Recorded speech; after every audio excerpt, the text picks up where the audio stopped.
কাগজের। তুমি এই ধরনের ছেলেকে না ভালো মানুষ বলে না, এদেরকে বলে মেরুদণ্ডহীন। ওর বাবা ওর সামনে আমাদেরকে কিরকম ভাবে অপমান করলো, কত কথা শোনালো। ছেলেটা কিছু বললো? চুপ করে থাকলো।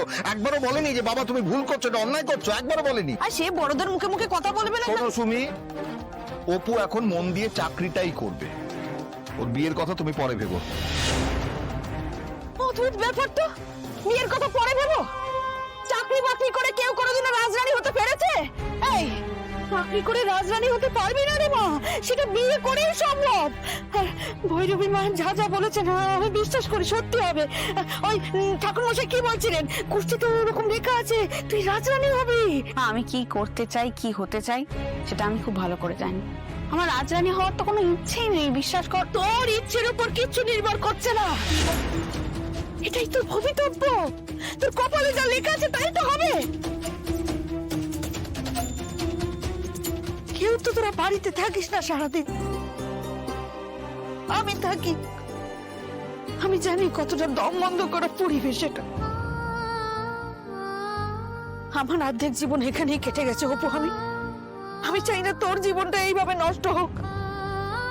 তোকে এখান থেকে যত তাড়াতাড়ি বিয়ে দিয়ে আমি সরিয়ে দিতে পারবো তবে আমার শান্তি হবে। তখন আমার কষ্ট অর্ধেক হয়ে যাবে রে অপু। মা, আমি চাকরি করেই তোমাদের সব কষ্ট কমিয়ে দেবো, তুমি নিশ্চিন্তে থাকো। ভগবান, নিশ্চিন্তে থাকবো কি করে?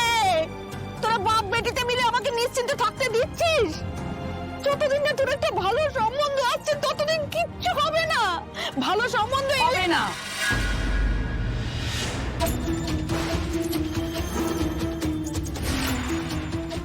নিজের দাদাকে বুঝিয়ে সুঝিয়ে রাজি করালাম, আর তোমরা সবটা কেচিয়ে দিলে। আমার তার এখন মুখ দেখানোর জন্য নেই।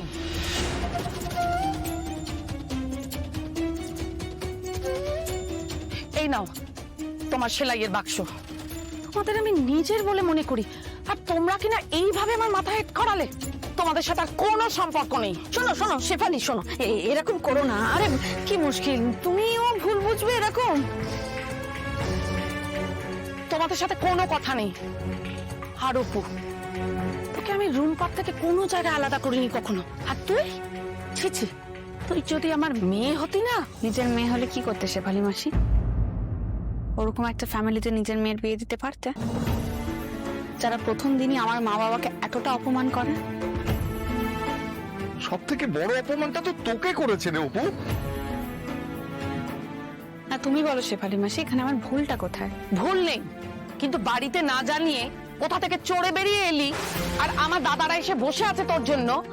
তাদের খারাপ লাগতে পারে না? ওনাদের যদি এতই অপমান হয়েছিল তাহলে তো চলেই যেতে পারতেন। কে এত অধিকার দিয়েছে আমাদেরকে এতটা অপমান করা? এই দাঁড়া দাঁড়া, চুপ কর। Yeah, for sure. I'll let you know. Just hold on, ma'am. দাদা, কি হচ্ছে এগুলো? আরে আমার জিনিসপত্রগুলো এভাবে। Madam, can I just call you back after some time? Thank you so much. দাদা, আমার জিনিসপত্র এরকম কেন বক্সে তুলে দিচ্ছেন? যেখানে যা ছিল গুছিয়ে রাখুন। আশ্চর্য। ম্যাডাম স্যারের অর্ডার আছে। আমার মনে হচ্ছে মীরা ম্যাডাম তোমার বোধহয় কেবিলের পাট চুকলো। বিদায় নেবার সময় হোক। ওটা মাঝে মধ্যে ক্র্যাক করে না, এই গানটা কি ভালো গাইতাম আমি।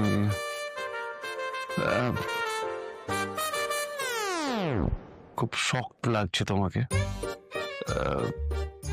এই স্যার কিছু জানায়নি? কি জানাবে? ওই যে বাঁকা এখান থেকে। না মানে কি জানাবে, কেন বলছো না? বুঝতে পারছি না। আমার চাকরিটা কি আর নেই? না মানে আমায় আর এখানে রাখবে না? আমাকে এখান থেকে সরিয়ে দেওয়া হচ্ছে?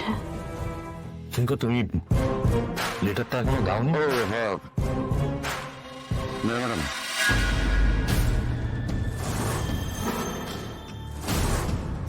প্লিজ। আমি পারবো না। অ্যাকচুয়ালি আমাদের নতুন জয়েনি আর কিছুক্ষণের মধ্যে চলে আসবে, তো please hurry up please. Arya please দেখো, নতুন কারোর সামনে আমাকে এভাবে হিউমিলিয়েট করো না, আই বেগ ইউ। এরা আমি তোমাকে বলেছি কিন্তু নতুন জয়েনিকে তোমাকে রিসিভ করতে হবে, সমস্ত দায়িত্ব তোমাকে বুঝিয়ে দিতে হবে, তো প্লিজ হারি আপ। আমি পারবো না, sorry.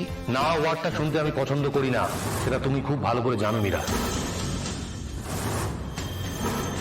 So please.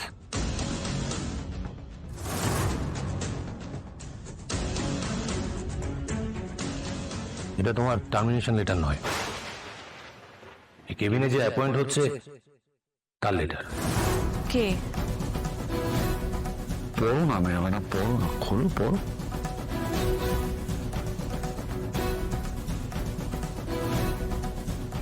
Dear Meera, this is to inform you that you have been promoted to the position of VP. We are extremely excited to see the changes that you bring about as the VP. Congratulation Meera, congratulation. Arj, অপ্রাণ শুভেচ্ছা Meera madam. Arj, কি আমি ঠিক কাজ করেছি তো? তোমার dedication, তোমার হার্ডওয়ার্ক বৃথা যায়নি মীরা। আর আমি এটাও প্রমাণ করে দিয়েছি সিদ্ধান্ত নিতে আর্য সিংহ রায় ভুল করে না। এটা তুমি হার্ডকোর প্রফেশনাল, নিজের সেলফ কনফিডেন্সকে এতটা ছোট করে দেখো না। তুমি তোমার হার্ডওয়ার্ক ডেডিকেশন দিয়ে প্রমাণ করেছো আরো দায়িত্বপূর্ণ পদের জন্য তুমি প্রমোশন ডিজার্ভ করো।